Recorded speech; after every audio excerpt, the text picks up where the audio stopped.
मुमुक्षु व्यवहार प्रकरण। विश्वामित्र जी का श्री राम को तत्वज्ञान संपन्न बताते हुए उनके सामने शुकदेव जी का दृष्टांत उपस्थित करना।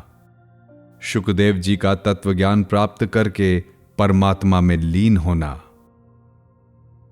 श्री वाल्मीकि जी कहते हैं, भरद्वाज, इस प्रकार सभा में आए हुए सिद्ध पुरुषों ने जब उच्च स्वर से श्री राम के सत्संग की भूरी भूरी प्रशंसा की, तब विश्वामित्र जी ने अपने सामने बैठे हुए श्री राम से प्रेम पूर्वक कहा, ज्ञानियों में श्रेष्ठ रघुनंदन, आपके लिए और कुछ जानना शेष नहीं है। आप अपनी ही सूक्ष्म बुद्धि से सब कुछ जान चुके हैं। सर्वस्वरूप सच्चिदानंदन परमात्मा को तत्व से जानते हैं। आपकी बुद्धि भगवान व्यास के पुत्र शुकदेव जी की सी है। उसे जानने योग्य वस्तु का ज्ञान प्राप्त हो चुका है।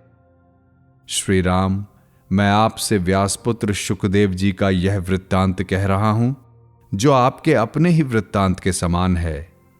इसे सुनो। यह सुनने वाले मनुष्यों के जन्म मरण रूप संसार के अंत मोक्ष का कारण है।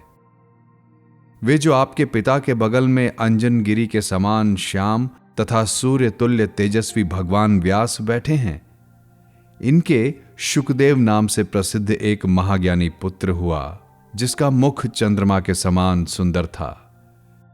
शुकदेव जी संपूर्ण शास्त्रों के ज्ञाता थे। वे एक दिन मन ही मन इस लोक यात्रा जागतिक व्यवहार पर विचार कर रहे थे। उस समय उनके हृदय में भी आपकी ही तरह विवेक का उदय हुआ। उन महामना शुकदेव जी ने अपने विवेक से स्वयं ही चिरकाल तक विचार करके जो परम मनोहर परमार्थ सत्य वस्तु है, उसे प्राप्त कर लिया। उसे प्राप्त करके भी उनके हृदय में यही परमार्थ वस्तु है, ऐसा पूर्ण विश्वास नहीं हुआ। इसलिए उस परम वस्तु के स्वतः प्राप्त हो जाने पर भी उनके मन को शांति नहीं मिली। इतना अवश्य हुआ कि उनके चित्त की चंचलता दूर हो गई, और जैसे चातक वर्षा की जलधारा के अतिरिक्त अन्य जलधाराओं से मुंह मोड़ लेता है, उसी प्रकार उनका मन अत्यंत क्षणभंगुर भोगों से विरत हो गया।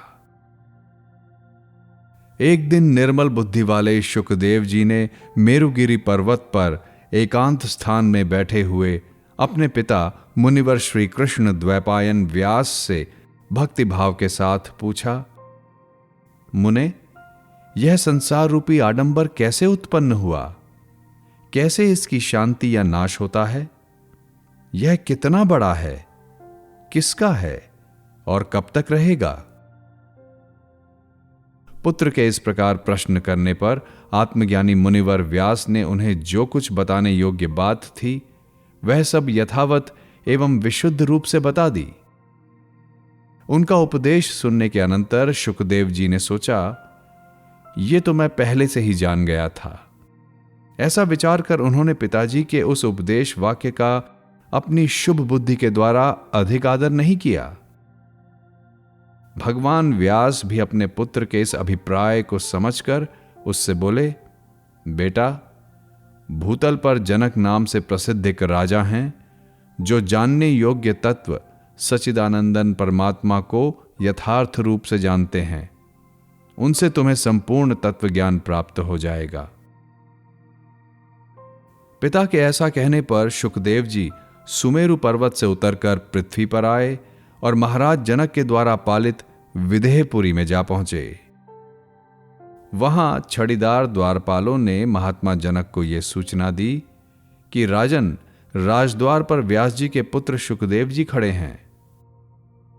उन्होंने शुकदेव जी की परीक्षा लेने के लिए द्वारपालों से अवहेलना पूर्वक कहा, शुकदेव जी आए हैं तो वहीं ठहरे।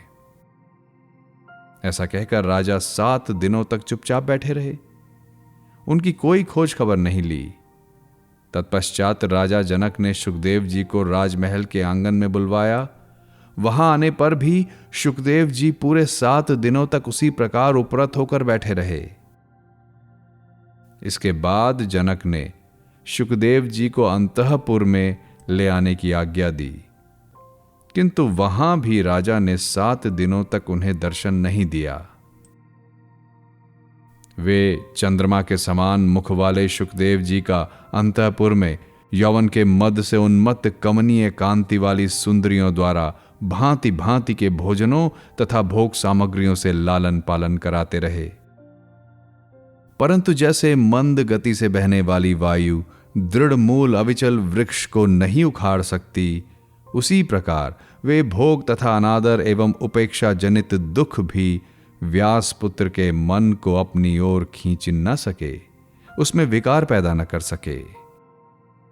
शुकदेव जी वहां पूर्ण चंद्रमा के समान निर्विकार, भोग और अनादर में भी समान, हर्ष विषाद से रहित, स्वस्थ, मौन तथा प्रसन्न चित्त बने रहे। इस प्रकार परीक्षा द्वारा शुकदेव जी के स्वभाव को जानकर राजा जनक ने उन्हें सादर अपने पास बुलवाया और प्रसन्न चित्त देखकर प्रणाम किया। तत्पश्चात शीघ्रतापूर्वक उनका स्वागत करके राजा ने उनसे कहा, ब्राह्मण, जगत में परम पुरुषार्थ की सिद्धि के लिए जो जो आवश्यक कर्तव्य हैं वे सब आपने पूर्ण कर लिए हैं, सारे मनोरथों को प्राप्त कर लिया है। इस तरह आप कृतकृत्य तथा आप्त काम हो चुके हैं। अब आपको किस वस्तु की इच्छा है? श्री शुकदेव जी ने कहा, महाराज, मैं जानना चाहता हूं कि यह संसार रूपी आडंबर कैसे उत्पन्न हुआ है और इसकी शांति या विनाश कैसे होता है। आप शीघ्र ही मुझसे इस विषय का यथावत रूप से प्रतिपादन कीजिए। इस प्रकार पूछे जाने पर राजा जनक ने शुकदेव जी को उस समय वही बात बताई जो पहले उनके महात्मा पिता व्यास जी के द्वारा बताई गई थी। तब शुकदेव जी ने कहा, वक्ताओं में श्रेष्ठ महाराज, मैंने पहले विवेक से स्वयं ही यह बात जान ली थी। फिर जब पिताजी से इसके विषय में पूछा तब उन्होंने भी मुझे यह बात बताई और आज आपने भी यही बात कही है। शास्त्रों में भी महावाक्यों का यही अर्थ दृष्टिगोचर होता है। वह इस प्रकार है, यह विनाशशील संसार अपने संकल्प से उत्पन्न हुआ है और संकल्प का आत्यंतिक विनाश होने से नष्ट हो जाता है, अतः सर्वथा निस्सार है। यही शास्त्रों का निश्चय है। महाबाहो, क्या यही अविचल सत्य है? यदि हां, तो इसका इस तरह उपदेश कीजिए जिससे यह मेरे हृदय में अचल असंदिग्ध रूप से बैठ जाए।